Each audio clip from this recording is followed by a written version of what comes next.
I want to talk for a second about the war in Ukraine.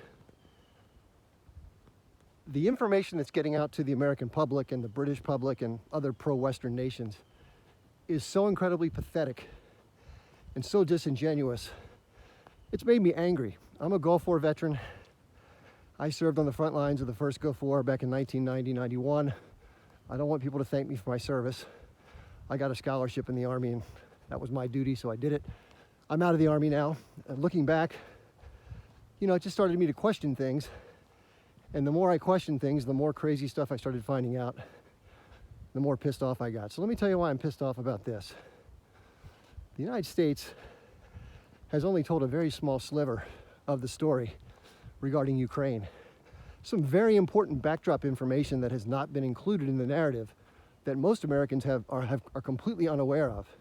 And how do we know that? Because a lot of Americans are, hanging Ukrainian flags or posting little Ukrainian icons next to their name online or whatever.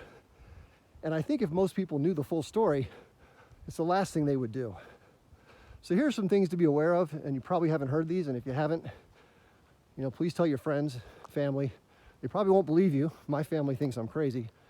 But these are things I've come to learn. I don't want to believe these things. This is what has happened.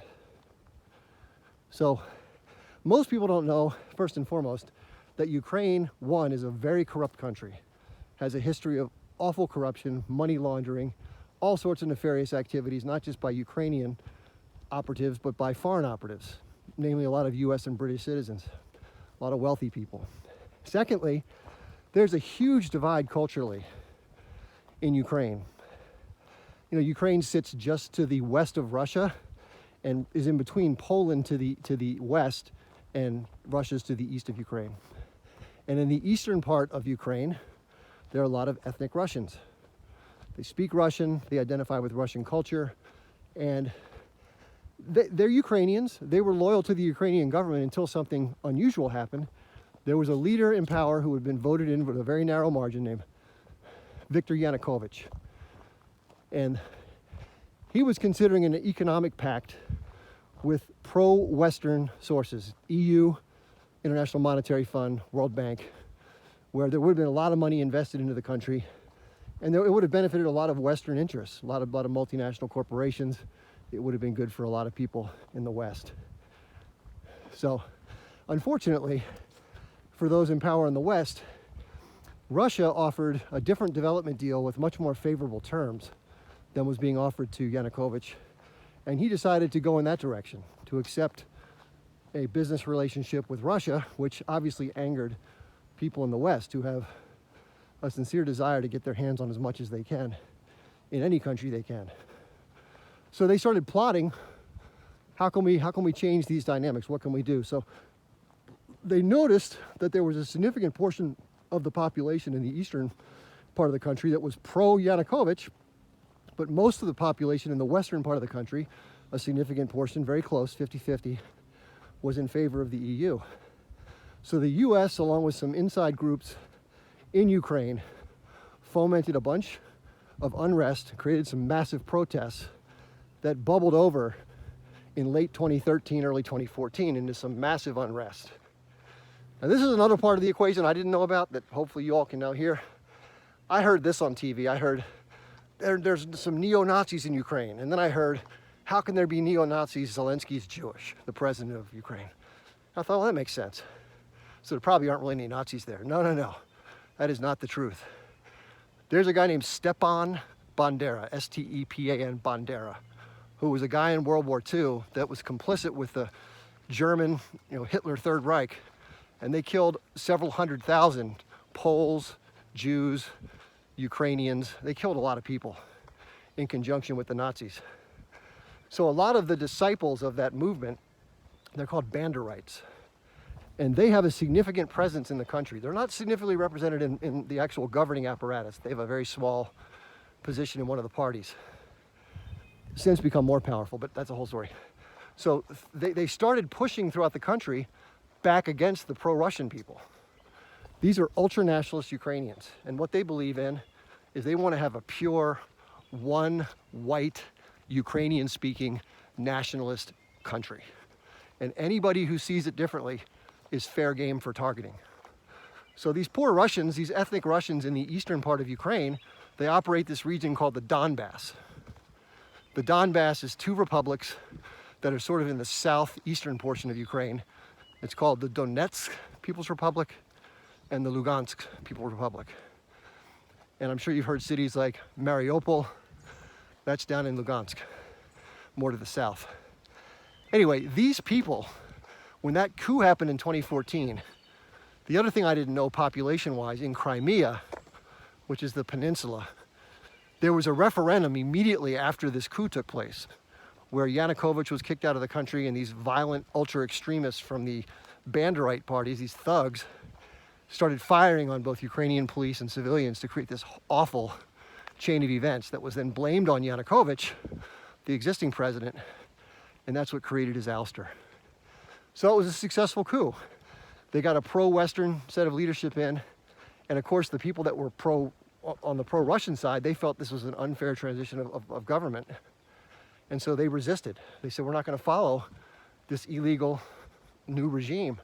So Crimea, which is about 98% Russian-speaking Ukrainians, immediately did a referendum. They held a referendum, and they immediately voted. It was some crazy number, like 97.5% voted for ceding from Ukraine and joining the Russian Federation. So Russia didn't invade Crimea and annex it. Russia came in at the request of the Russian-speaking population that was going to be under assault from these crazy people to protect them from these violent thugs that would have otherwise tried to exterminate them.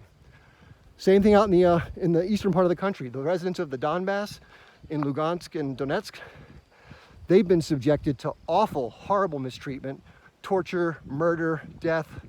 The military armed and funded by the United States, these are these ultra-nationalist factions of the Ukrainian military, have been shelling and murdering innocent civilians for the last 8 years since the 2014 coup. None of that made the media. When I first learned about this conflict, I had no idea it was that bad. I knew there was some of that going on, but I didn't know the extent to which it was going on. So doesn't that make a big difference to people? And Russia, even though it was angry about these things happening to Russian citizens, basically, they're Russian civilians, they're not Russian citizens, but they're Russian speakers, they're ethnic Russians. Obviously, Vladimir Putin is very, sensitive towards Russians being inflicted on this type of violence. So they were asking him over and over again to come into the country and help solve this problem, and he refused. He sent some military aid, he sent some hardware, he sent some units, some trainers in to help train the resistance, but he stayed out of the fight. He didn't want to get involved. They actually orchestrated a peace agreement in Belarus, in a city called Minsk, which is the capital, M-I-N-S-K, Minsk. And there was 2 separate accords that were reached that would allow these two eastern parts of Ukraine to have some autonomy, semi-autonomy, away from this new, pro-Western government, which these ethnic Russians didn't want to be a part of. And it required these ultra-nationalists to back off and stop, basically shelling and murdering these civilians. But it never got implemented. And so what was happening was, leading right up before the February military operation by Russia, this is something we didn't get told either, Ukraine had massed 160,000 troops on what they call the contact line, which is the western edge of these separatist areas in the eastern part of Ukraine.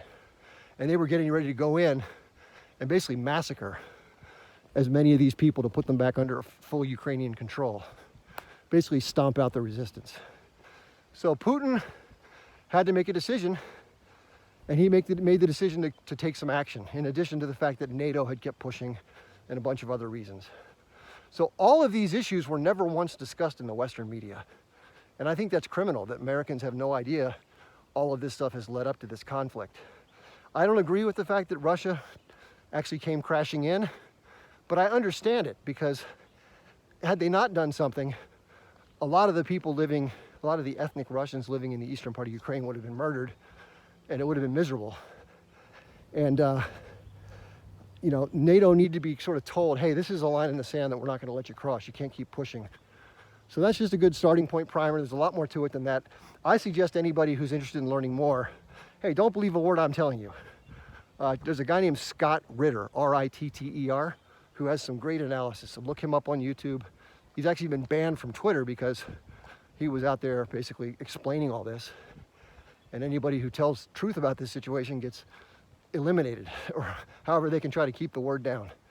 So good luck finding out more, and that's what's going on with Ukraine.